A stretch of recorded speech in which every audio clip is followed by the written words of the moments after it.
खरगोन शासकीय PG college Khargone में मंगलवार को राष्ट्रीय अनुसूचित जनजाति आयोग नई दिल्ली एवं देवी अहिल्या विश्वविद्यालय इंदौर के संयुक्त तत्वाधान में एवं आज़ादी के अमृत महोत्सव के अंतर्गत स्वतंत्रता संग्राम में जनजातीय नायकों का योगदान विषय पर एक दिवसीय संगोष्ठी का आयोजन किया गया। संगोष्ठी के आरंभ में जननायक कोमुरम भीमुंडो पर आधारित गीत एवं वीडियो का प्रसारण किया गया। इस मौके पर झाबुआ के समाज सेवी राजाराम कटारा ने अपने उद्बोधन में बताया कि भारतीय गौरव से जुड़ी समस्त लड़ाइयों में, आंदोलनों में तथा क्रांतियों में जनजाति समुदाय ने पूर्ण समर्पण और पराक्रम के साथ अपना योगदान दिया। झाबुआ जिले में माता वन जैसी परंपरा सभी समाजों को वनों के प्रति भक्ति सिखाती है। दुनिया की समस्त समस्याओं तथा पर्यावरण प्रदूषण, ग्लोबल वार्मिंग इत्यादि का समाधान हमें जनजाति समुदाय की संस्कृति और आचरण में देखने को मिलता है। जनजाति संयोजक संतोष बघेल ने बताया कि जनजाति समुदाय कभी भी स्वयं के लिए नहीं लड़ा, वे तो हमेशा वसुधैव कुटुंब की भावना के सभी के कल्याण के लिए तथा सभी की सुख समृद्धि के लिए संघर्षरत रहा है। संथाल आंदोलन, पहाड़ी आंदोलन और सिद्धू कानू, तिनका मांझी, भगवान बिरसा मुंडा, टांट्यामा माभील, ख्वाजा नायक जैसे बलिदानियों के योगदान पर विस्तार से अपने विचार रखे। ममता सिंह की खबर। तिलका मांझी नाम का आदिवासी नवयुवक था। 1857 की क्रांति के 70 साल पहले उन्होंने भारत की आजादी की लड़ाई शुरुआत कर दी थी। 70-80 साल पहले। इतिहास में उसको नहीं पढ़ाया, ये अलग बात है, पर वास्तविकता तो यही है। सिर्फ इतनी नहीं, उन्होंने जो लड़ाई शुरू करी वो संथाल जाति के थे। पहाड़िया विद्रोह हुआ था। उन 25 सालों में 65,000 संथालों ने देश की आजादी के लिए बलिदान हुआ है। मुझे ऐसा लगता है कि भारत की आजादी की जितनी लड़ाई हुई होगी, 65,000 एक ही समाज के लोग इस देश के लिए मरे होंगे। ऐसा कहीं आपको दिखता है क्या? पर जब किताब में पढ़ाया जाता है तो 2 लाइन में मात्र उस पूरे इतिहास को समेट के रख दिया है। जब ये पाप तो हुआ है, ये गलती तो हुई है कि एक बहुत देशभक्त पुरुषार्थी और अच्छे समाज को इन 70 सालों में हमने उसको क्या से क्या बना दिया। तो भारत की ताकत थी, उसको हमने इन शब्दों से नवाजना शुरू किया। तो गलती तो हुई है और इसलिए भले ही जो हो गया सो हो गया, आने वाला समय भारत की उस समृद्धि में जनजाति समाज का जो योगदान होने वाला है वो अप्रतिम होने वाला है। और ये जनजाति समाज के हर वर्ग को ये बात समझना पड़ेगी, आवश्यक बात है। आप शिवाजी को देख लो, उनके साथ मावले भील थे। आप रानी दुर्गावती को देख लो, गोंड रानी थी, वो 1507 में उसने इतना जबरदस्त भारत की आजादी के लिए लड़ाई भी लड़ी और उसके राज की प्रशंसा पूरे देश में की जाती है कि रानी अगर हो या राज सत्ता कैसे चलानी हो, जनता कैसे खुश होगी, वो आदर्श उदाहरण रानी दुर्गावती के पूरे जीवन में मिलते हैं।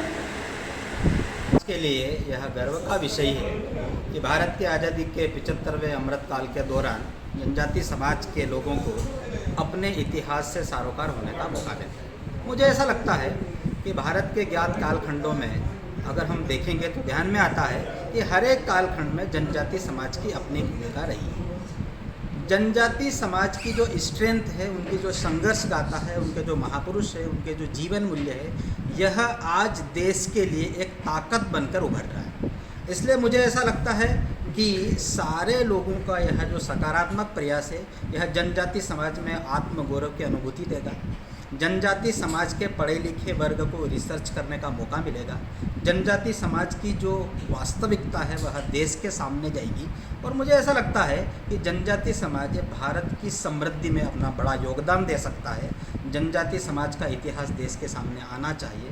मुझे यह कहने में बड़ा गर्व की अनुभूति होती है, चाहे संघर्ष की बात हो या सृजन की बात हो, इन दोनों में जनजाति समाज सदैव अग्रणी भूमिका में रहा है। और इसलिए मैं यह बहुत बार कहता हूँ कि देश आज़ाद होने के 75 साल में भले ही यह पहली बार हो रहा है, पर यह बड़ा सुखद है कि अब तक भारत के जनजाति समाज का इतिहास शिकारियों ने लिखा है। अब ऐसा होगा कि शेरों का इतिहास शेर स्वयं लिखेंगे, अच्छी भावना के साथ लिखेंगे, देश की समृद्धि में अपना योगदान देंगे। आज खरगोन महाविद्यालय में यह संगोष्ठी का आयोजन हुआ। उसमें देवी अहिल्या यूनिवर्सिटी के नोडल अधिकारी के रूप में सखाराम जी, यहाँ के प्राचार्य महोदय देवड़ा साहब और पूरे स्टाफ ने बहुत सराहनीय पहल करी और जनजाति समाज के इस गौरव गाथा को सबके सामने लाने का मौका मिला। धन्यवाद। मैं राजाराम कटारा, झाबुआ। आज शासकीय महाविद्यालय खरगोन में एक संगोष्ठी का आयोजन किया गया, जिसका विषय है स्वतंत्रता संग्राम में जनजातीय नायकों की भूमिका। ये जो विषय आया है ये देश के शीर्षस्थ विभाग मतलब राष्ट्रीय अनुसूचित जनजाति से आयोग से आया है।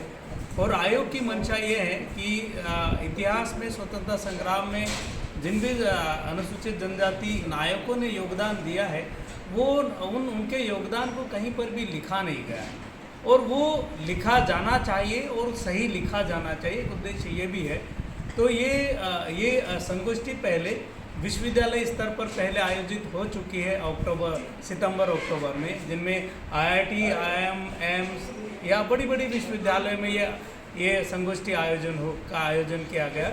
और इस तत्पश्चात आयोग ने इस पूरे समग्र सारे विश्वविद्यालयों की एक संगोष्ठी आयोजित दिल्ली में करी, जिनमें एक दिवस का कार्यक्रम विज्ञान भवन में था और दूसरा आधा दिन था वो IIT दिल्ली में था और आधा दिन राष्ट्रपति भवन में था।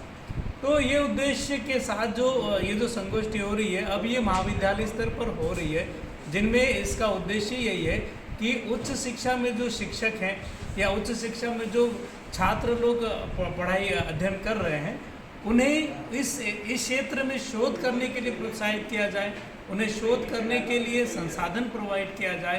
पर पहले बात यह है कि शोध आएगा कैसे, शोध का जो भूमिका होगी वो कैसे बनेगी। इस संदर्भ में अलग अलग जगह से जो भी विषय विशेषज्ञ है या जिन्हें मुख्य वक्ता के रूप में जो जानकार लोग हैं उन्हें मुख्य वक्ता के रूप में इन संगोष्ठियों में बोलने के लिए आमंत्रित किया जा रहा है। वैसे आज की संगोष्ठी में हमारे बीच हैं राजाराम जी कटारा जो समाज सेवी है झाबुआ के, और वाकई उनका जो उद्बोधन हमने आज सुना वो प्रशंसनीय है। हम जिन लोगों ने भी सुना होगा अगर वो थोड़ा बहुत भी अगर ध्यान से सुन पाया होगा, मुझे तो लग रहा था कि मेरे रोए खड़े हो गए। मैंने अपनी बात में भी ये बात की। तो इस संगोष्ठी का उद्देश्य शोध करना, रिसर्च करना और इन विचारों को हम अगली पीढ़ी को, अगले भविष्य तक लोग पढ़ पाएँ, इसलिए ये संगोष्ठी का आयोजन किया जा रहा है। क्या नाम लिखते हैं? मैं प्रोफेसर सखाराम मुजालदे हूँ, देवी अहिल्या विश्वविद्यालय में प्राध्यापक हूँ और अभी पूरे संभाग का नोडल अधिकारी हूँ। जो ये संगोष्ठी आयोजित की जा रही है वो मेरे ध्यान में रहते ही आयोजित की जा रही है।